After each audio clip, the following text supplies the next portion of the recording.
విచారణల పేరిట అట్లాగే కమిషన్ల పేరిట పోలీసులు ఈ రాష్ట్రంలో ఉండే సర్వ వ్యవస్థల్ని దుర్వినియోగం చేస్తూ క్షేత్రస్థాయిలో గ్రామ స్థాయిలో ఉండే కార్యకర్తల నుంచి మొదలు పెడితే రాష్ట్ర స్థాయిలో ఉండే అగ్రశ్రేణి నాయకత్వం దాకా అందరినీ కూడా గత 2 ఏళ్లుగా వేధింపులకు రేవంత్ రెడ్డి ప్రభుత్వం కాంగ్రెస్ ప్రభుత్వం పాల్పడుతున్న విషయం మీ అందరికీ కూడా విదితమే.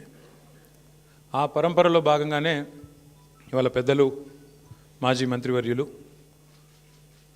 శ్రీ హరీష్ రావు గారిని ఈరోజు ఫోన్ ట్యాపింగ్లో ఏదో విచారణ పేరిట వారు నిన్న రాత్రి అక్కడ సిద్దిపేటలో ఉంటే అర్జెంటుగా ఆగమేఘాల మీద మీరు పొద్దున్నే రావాలా అని చెప్పి రాత్రి 9 గంటలకు నోటీస్ ఇచ్చి పొద్దున్న 11 గంటలకి హరీష్ రావు గారిని రమ్మని ఆదేశిస్తే ఈ దేశంలో ఉండే చట్టాలు న్యాయ వ్యవస్థ రాజ్యాంగం వీటి మీద గౌరవం ఉన్న ఒక పౌరుడిగా ఒక నిబద్ధత కలిగిన నాయకుడిగా రాత్రికి రాత్రి వాళ్ళ పొద్దున నిజానికి ఆయన కార్యక్రమాలు ఉన్నాయి సిద్దిపేటలో అవన్నీ రద్దు చేసుకొని ఈరోజు రాత్రికి రాత్రి హుటాహుటిన బయలుదేరి వచ్చి దాదాపు రాత్రి 12 గంటలకు హైదరాబాద్ చేరుకొని వాళ్ళ పొద్దున ఉదయమే మళ్ళీ తిరిగి విచారణకు హాజరైనారు. కానీ ఈ విచారణ చూస్తూ ఉంటే ఈ గవర్నమెంటు ముఖ్యంగా కాంగ్రెస్ పార్టీ యొక్క వైఖరి చూస్తుంటే గతంలో చెప్తారు తాను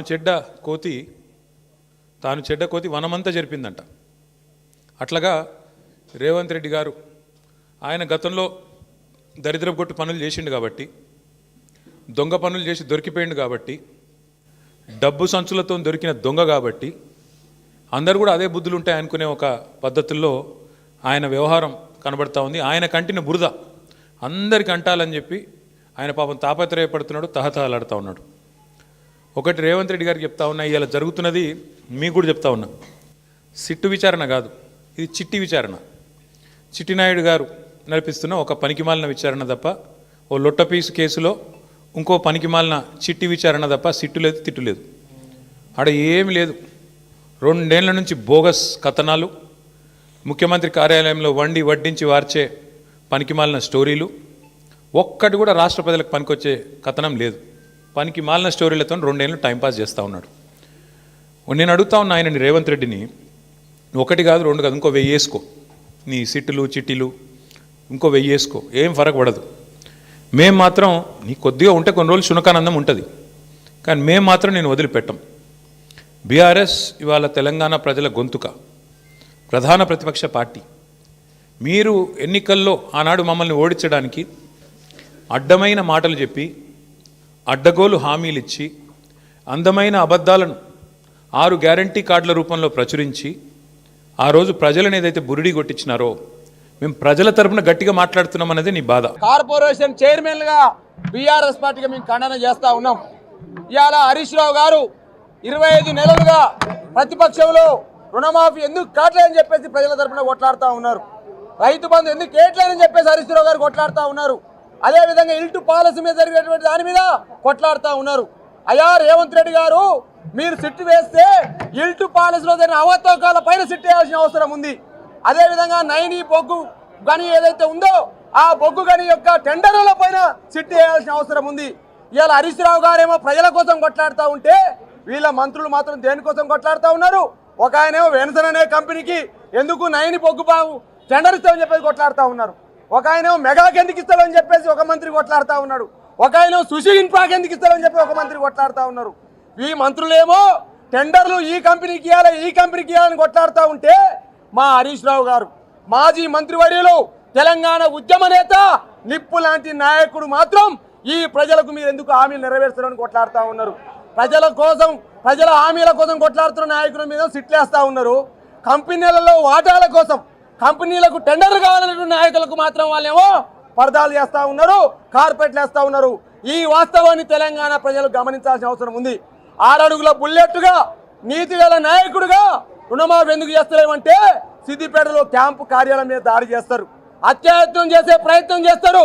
అదేవిధంగా ఖమ్మం జిల్లాలో వరదలు వచ్చి ప్రజలు అల్లాడుతూ ఉంటే వరద బాధితుల్ని కాపాడాలని చెప్పేసి వరద బాధితులకు అండగా ఉండడం కోసం కేసీఆర్ గారి మార్గదర్శకంలో కేటీఆర్ గారి మార్గదర్శకంలో మా మాజీ మంత్రి హరీష్ రావు గారు వెళ్ళి వరద బాధితుల్ని పరామర్శిస్తే అత్యాయత్నం చేసే ప్రయత్నమే కాక రాళ్లదాడి చేసిన విషయాన్ని తెలంగాణ సమాజం అంతా గమనించి తెలియజేస్తా ఉన్నా.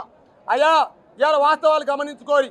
ఇవాళ వాస్తవాలు ఏంటంటే ఇవాళ ధరణిలో లక్షల కోట్లు కుంభకోణం అన్నారు, ఏమైనా తేల్చిర్రా? తేల్చలేరు.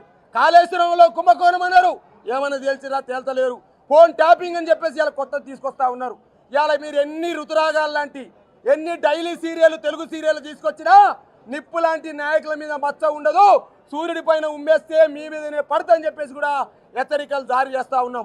ఇవాళ తెలంగాణ సమాజమే కాదు, మేధావి సమాజమే కాదు, కవులు కళాకారులే కాదు, జర్నలిస్టులే కాదు, న్యాయవాదులే కాదు, ప్రతి తెలంగాణ ఉద్యమకారుడు, ప్రతి తెలంగాణ బిడ్డ బీఆర్ఎస్ పార్టీ వెనకాల హరీష్ రావు వెనకాల ఉన్నదనే వాస్తవాన్ని ఇలా గమనిస్తూ ఉన్నారు.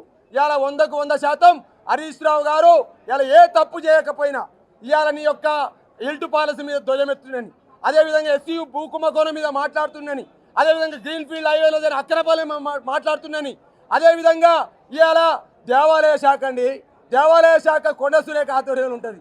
ఆ దేవాలయ శాఖలో టెండర్లు కూడా పొంగలేసినారని పంచుకుంటా ఉన్నాడు.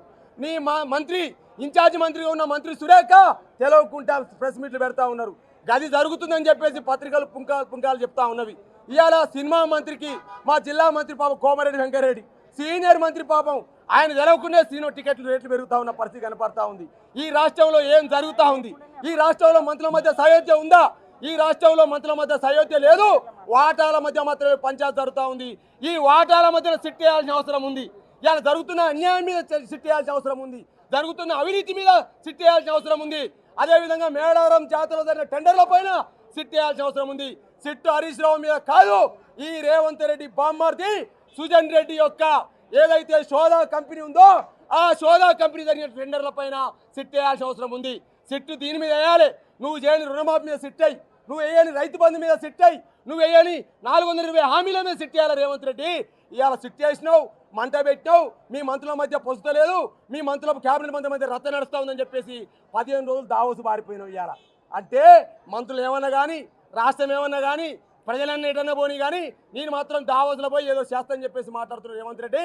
నిప్పు లాంటి నాయకుడు మా కేసీఆర్ సైనికులైన హరీష్ రావు గారి పైన ఇంకోసారి ఇటువంటి ప్రగల్భాలు పలికి ఇటువంటి చేతలు చేస్తే తెలంగాణ సమాజం గమనిస్తని చెప్పేసి హెచ్చరిస్తా ఉన్నా. జై తెలంగాణ, జై కేసీఆర్, జై తెలంగాణ.